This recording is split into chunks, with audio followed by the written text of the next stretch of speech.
சீதாவுக்கு உண்மை தெரிஞ்சாலும் கூட இங்கே முத்துக்கிட்ட பேச வந்துட்டு மறுக்கிறாங்க. முத்துக்கிட்ட வந்துட்டு எதுவுமே பேசாமல் அந்த இடத்த விட்டு அவங்க போகவும் செய்ய முத்து இதை ஒரு பெரிய விஷயம் எடுத்துக்கவும் இல்லை. அது போக வீட்டில் வந்துட்டு தன்னுடைய அம்மாவையும் பார்த்துக்கிட்டு இருக்காங்க எங்கள் சீதா. அந்த வீட்டில் இருந்த அந்த அம்மாவை பார்த்துக்கிட்டு இருக்க அதே நேரத்தில் தான் சத்யா வீட்டுக்கு வராங்க. வீட்டுக்கு வந்த சத்யா இங்கே அம்மா கிட்ட போய் பேசுகிறாங்க. அம்மா, நான் ஒரு முக்கியமான முடிவெடுத்திருக்கம்மா அப்படின்னு சொல்ல, என்னடா சத்யான்னு அவங்க அம்மா கேட்குறாங்க. சந்திராவும், அம்மா நான் இந்த வேலையை விடலான்னு இருக்கேன்னு உடனே சொல்ல, இதை கேட்ட சீதாவும் அங்கே அருணும் ரொம்ப ஷாக்காகி, ஏன்னா என்னாச்சு அப்படின்னு உடனே சீதா கேட்குறாங்க. என்னாச்சு சத்யா, நீ பார்க்குற வேலையில் ஏதாவது பிரச்சனையா அப்படின்னு கேட்க, இல்லை மாமா, எனக்கு அந்த வேலை சரியாக இருக்காதுன்னு தோணுது. நான் அந்த வேலையை விட்டுட்டு வேறு வேலை, நான் படித்த படிப்புக்கான வேலையை தேடிக்கலான்னு இருக்கேன் அப்படின்னு சொல்ல, ஏன் என்னாச்சு அப்படின்னு இங்கே கேட்க, இல்லை மாமா, எனக்கு அது பிடிக்கலன்னு சொல்கிறாங்க எங்கள் சத்யாவும். படிக்கலைன்னா காரணம் சொல்லு அப்படின்னு சீதா ஒரு அதட்ட அதுக்கு சத்யா சொல்கிறாங்க, நான் ஏற்கனவே சிட்டி கூட இருந்து பார்த்து அதே மாதிரியான வேலை தானே இப்போவும் எனக்கு கிடச்சிருக்கு. ரெண்டருக்கும் பெரிய வித்தியாசம் எதுவுமே இல்லையே சீதா அப்படின்னு சொல்ல, இவ்வளோ நாள் வேலை பார்த்த நீ இப்போ வேண்டான்னு சொல்கிறதுக்கு என்னடா காரணம் அப்படின்னு சொல்ல, முத்து மாமா தான் சொன்னார் அப்படின்னு சத்யா சொல்லிடுறாங்க. அவர் சொல்லி தான் இப்போ இவர் வாங்கி கொடுத்த வேலையை வேண்டான்னு நீ தூக்கி எறியறல அப்படின்னு சீதா கோச்சுக்கிட அதுக்கு சத்யா சொல்கிறாங்க, இல்லை சீதா, நான் படித்த படிப்புக்கான வேலையை எனக்குன்னு சம்பளம் குறைவாக இருந்தாலும் அதை நானே தேடிக்கலான்னு தான் இருக்குன்னு சொல்லிட்டு சத்யா அங்கேருந்து அம்மாவை பார்த்து பேசிட்டு, அம்மா உடம்ப பார்த்துக்க நான் போயிட்டு வரேன்னு சொல்லி அவங்க கிளம்பி வெளியே போகிறாங்க. இதெல்லாம் கேட்டுக்கிட்டு இருக்க எங்கள் அருணுக்கு ரொம்ப கோவம் வந்து, பாத்தியா, உன் மாமா தான் எல்லாத்துக்கும் காரணம், உன்னுடைய பணத்தை திருப்பி கொடுத்தான்னு என்கிட்ட அவரை பற்றி பெருமையாக பேசினேன், பின்னாடி என்ன மாதிரியான வேலையை பார்த்துட்ருக்கான்னு பாத்தியா அப்படின்னு சொல்கிறாங்க. இதை கேட்ட சீதாவும், நானும் அவர்கிட்டேருந்து இதை எதிர்பார்க்கவே இல்லை. ஏன்னா இங்கே நான் வாங்கி கொடுத்த வேலைன்றதா அந்த சத்யா பாத்திரக்கூடாது. இங்கே உன் குடும்பத்துக்குன்னு எல்லாத்தையுமே அவர் தான் பண்ணணும்னு நினைக்கிறாரு. உன் மாமா நீ நினச்ச மாதிரி இனிமேல் தான் அவரை பற்றி கொஞ்சம் புரிஞ்சுக்கோ அப்படின்னு சீதா கிட்ட அருணும் சொல்ல, சீதா ரொம்ப கோபமாக யோசனையாகவே இருக்காங்க. தாமா கிட்ட போய் பேசுகிறாங்க. ஆமாம், உனக்கு எப்போதுமே மீனா தானே ரொம்ப முக்கியம். மீனாக்காவும் மாமாவும் பண்ணுறது சரி நீ நினைக்கிறியா? எதுக்காக சத்யாவுடைய விஷயத்தில் அவங்க தேவையில்லாமல் தலையிடுறாங்கன்னு சொல்லையே, நான் என்னடி பண்ணேன்? அதுவும் இல்லாமல் சத்யா தானே இந்த முடிவு எடுத்திருக்கான், அவன் முடிவும் சரிதானே, இங்கே மாப்பிள்ளை சொல்கிறதும் சரிதானே. கொஞ்சம் யோசிச்சு பாரு, மற்றவங்களுடைய பாவத்தை எதுக்கடி நம்ம கொட்டி தீர்த்துக்கணும்? அந்த மாதிரி வேலை பார்க்குறதுனால தான் என்னமோ நம்ம குடும்பத்துக்கு இந்த மாதிரி பிரச்சனைகள்லாம் வந்துகிட்டு இருக்கோன்னு எனக்கு இப்போ தாண்டி தோணுது அப்படின்னு சொல்ல, உன் மனசையே கலைக்கிற மாதிரி மாமாவும் இந்த மாதிரி ஒரு விஷயத்தை போட்டு விட்டுருக்காரு. அதை நம்பி சத்தியமும் அந்த வேலை வேண்டான்னு முடிவெடுத்துட்டா. என்னமோ பண்ணுங்க, ஆனால் உங்களுக்கு அவங்க தானே முக்கியம். உன்னால் இந்த வீட்டில் நிம்மதியாக இருக்க மாதிரி அந்த வீட்டில் போய் 2 நாள் இருக்க முடியுமா சொல்லு?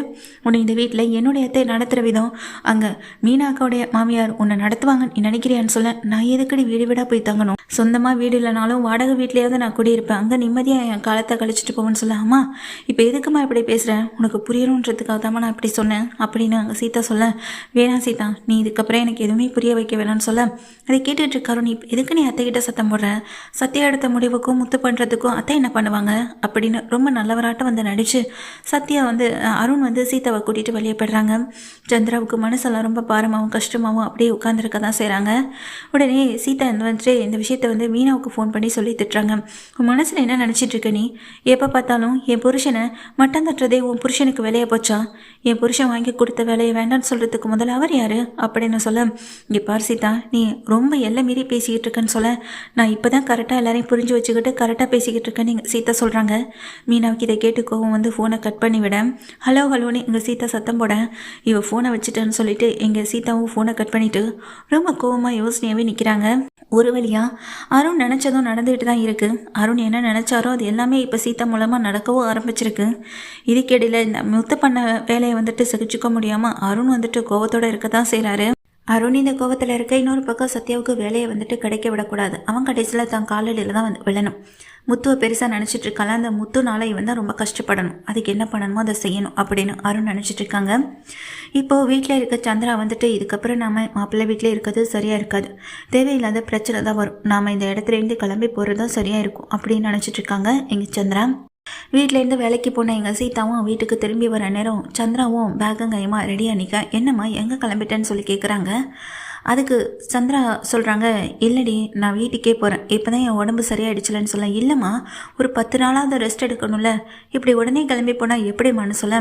நான் இப்போ நல்லா தாண்டி இருக்கேன், எனக்கு எந்த பிரச்சனையும் இல்லைன்னு சொல்லிட்டு இருக்காங்க. அம்மா மாப்பிள்ளை எங்கன்னு சொல்லி கேட்க, இதோ வராருமான்னு சொல்லும்போது பின்னாடியே அருணை வந்து நிற்கிறாங்க. என்னத்தை உடனே கிளம்பிட்டீங்க அப்படின்னு சொல்லி கேட்குறாங்க. திரும்பவும் அவரும் அவர்கிட்டே அதே பதிலை சொல்லிட்டு ரொம்ப கோவமா நிற்க, என்னம்மா என்னாச்சு அப்படின்னு எங்கள் சீதா கேட்குறாங்க.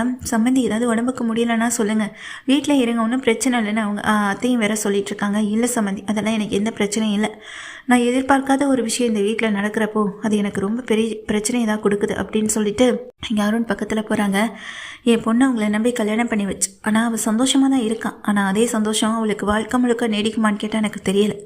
ஏன்னா அவள் அக்கா மாமாவை ரொம்ப உயிராக நினச்சிட்டு இருந்தான். அவங்கள தான் அந்த வீட்டுக்கு முதல் எல்லாத்தையுமே சரியான முடிவெடுக்கிற ஆளவும் நினச்சிட்டு இருந்தான். இன்றைக்கி அவங்களே எதிர்த்து பேசுகிறா, எதிர்த்து நிற்கிறான். இதுக்கெல்லாம் நீங்களும் ஒரு வகையில் காரணம்னு சொல்ல. அம்மா என்ன பேசிக்கிட்டு இருக்க நீ என் புருஷன்கிட்ட அப்படின்னு இங்கே கோமா சீதா அம்மா கிட்ட கற்று, அத்தை நீங்கள் ஏதோ தப்பாக புரிஞ்சுக்கிட்டீங்கன்னு சொல்ல. உடனே பேக்கில் வச்சுருந்த ஒரு பேப்பர், ஒரு ஃபைல் எடுத்து இங்கே நீட்டுறாங்க. இதை நான் பார்த்துட்டேன் மாப்பிள்ளைன்னு சொல்ல. என்னது அப்படின்னு சொல்லி இங்கே கேட்குறாங்க எங்கள் அருணும். மாப்பிள்ளை நீங்கள் என்ன பண்ணி வச்சுருக்கீங்களோ அதுக்கான எல்லா ப்ரூஃபும் இதில் தான் இருக்குது அப்படின்னு சொல்லிட்டு கொடுக்குறாங்க. சீதாவுக்கு ஒன்றும் புரியலை. என்னம்மா என்ன பண்ணிகிட்டு இருக்கேன்னு அப்படின்னு கேட்க, இப்போ தாண்டி இதை நான் சத்யாவுக்கு அனுப்பிவிட்டேன், சத்யா இதை பார்த்துட்டு எல்லாத்தையுமே என்கிட்ட சொல்லிட்டான் அப்படின்னு சொல்ல. முதல்ல என்ன நீ என்கிட்ட சொல்லுன்னு கேட்குறாங்க. இது எல்லாமே முத்து மாப்பிள்ளைக்கு எதிராக திரட்டப்பட்ட ஆதாரம். இதை வச்சு முத்து மாப்பிள்ளை உள்ளே தள்ளணும், நிரந்தரமாக அவரை உள்ளே வைக்கணுன்றதான் இவருடைய எண்ணமும் கூட. இது உன்னை கல்யாணம் பண்ணுறதுக்கு முன்னாடியிலேருந்தே இங்கே ஏற்பாடு பண்ண ஒரு விஷயம். உண்மையை சொல்லுங்கள் மாப்பிள்ளை, எதுக்காக இப்படி பண்ணீங்க? சின்ன பொண்ணு வாழ்க்கை நல்லா இருக்கும்னு நினச்சி என் மூத்த பொண்ணு வீணாவுடைய வாழ்க்கையை தொலைச்சிட்டு நிற்கணுமா? ஒரு வயசான காலத்தில் நான் நிம்மதியாக இருக்கிறது உங்களுக்கு பிடிக்கலையா? நீங்கள் இதுக்கு முன்னாடியிலேருந்தே முத்து மாப்பிள்ளையை பெண் தொடர்ந்து அவருக்கு எதிராக ஆதாரங்கள் எல்லாத்தையுமே நீங்கள் திரட்டி வச்சுருக்கீங்க, இதெல்லாம் எதுக்கு அப்படின்னு சொல்லி கேட்குறாங்க. பெரிய ஒரு பிரச்சனை ஏற்படுத்தி அவரை நிரந்தரமாக உள்ள தள்ளணுன்றது தானே உங்களுடைய நோக்கம், அதுக்காக தானே இப்படி பண்ணிகிட்ருக்கீங்கன்னு இங்கே சந்திராவும் சத்தம் போட. இல்லை அது வந்து அத்தை நான் சொல்ல வரதை முழுசாக கேளுங்க அப்படின்னு சொல்ல. எல்லாமே தெரிஞ்சிடுச்சு, முழுசாக நினச்சதுக்கு பிறகு முக்காடு இருக்கு மாப்பிள்ளை. இப்போ தானே என் பையன்கிட்ட கேட்டேன், அவன் எல்லாத்தையுமே தெளிவாக என்கிட்ட சொல்லிட்டான். அதுக்கப்புறம் தான் முத்து மாப்பிள்ளையுடைய ஃபோட்டோ இருந்ததுனால தான் எனக்கு சந்தேகம் வந்து நான் அவன்கிட்ட ஃபோன் பண்ணி கேட்டேன். அவன் சொன்னதுக்கு பிறகு தான் விஷயம் தெரிஞ்சுதுன்னு சொல்லும்போது வீட்டு வாசலில் சத்யா வந்து நிற்கிறாங்க. வந்து சத்யா இங்கே சீதா கிட்டேயும் பேசலாம், அருண் கிட்டேயும் பேசலாமா, வா கிளம்பலாம் அப்படின்னு சொல்லும்போதும் சத்யா ஒரு நிமிஷம் இல்லை அப்படின்னு அங்கே சீதா சொல்கிறாங்க. உங்ககிட்டயோ அவர்கிட்டயே பேச எனக்கு எதுவுமே இல்லை. நம்ம குடும்பம் நல்லா இருக்கணும் அப்படின்னு நினச்சிட்டு ஓடிட்டுருக்க 2 பேர்னா அது அக்காவும் மாமாவும் மட்டும்தான். ஆனால் அதை நீ புரிஞ்சுக்காம புருஷன் பேச்சை நம்பி மாமாவையும் அக்காவையும் ரொம்ப கஷ்டப்படுத்திட்டேன். இதுக்கப்புறமா கஷ்டப்படுத்தணும்னு நினச்சேன்னா அதோட விட்டுரு சீதா, பாவம் அவங்க அப்படின்னு சொல்லிட்டு இருக்காங்க. நீங்கள் உண்மையிலேயே சீதாவை கல்யாணம் பண்ணினது அவளை காதலிச்சு தான் கல்யாணம் பண்ணிங்களா, இல்லை இந்த மாதிரி ஒரு விஷயத்த ஒரு பெரிய பிரச்சனையை ஏற்படுத்தி மாமாவை மொத்தமாக உள்ள தள்ளணும் நினச்சிட்டு கல்யாணம் பண்ணிங்களான்னு அங்கே அருணை பார்த்து கேள்வி கேட்க அருணுக்கு பேச்சே வரல. இதுக்கப்புறம் நான் உங்கள் வீட்டுக்கு என்றைக்குமே வரமாட்டேன் சீதா, நீ கேட்ட கேள்விகளும் போதும், பார்த்த பார்வைகளும் போதும். எனக்கு 2 பேருமே ஒன்று தான், 3 பசங்களையும் நான் ஒன்றா தான் பார்க்குறேன். பாகுபாடு வேறுபாடு இது எதையுமே நான் பார்க்கவே இல்லை. ஆனால் அது உங்களுக்கு என்னைக்கு தப்பாக தோணுச்சோ அதுக்கு பிறகு நான் இங்கே இருக்க விரும்பலை அப்படின்னு சொல்லிட்டு அங்கேருந்து சந்திராவும் கிளம்ப சீதாவை பார்த்து முறைச்சபடி சத்யாவும் அங்கேருந்து கூட்டிகிட்டு கிளம்புறாங்க. கிளம்புற போதே ஒரு விஷயத்த சொல்கிறாங்க.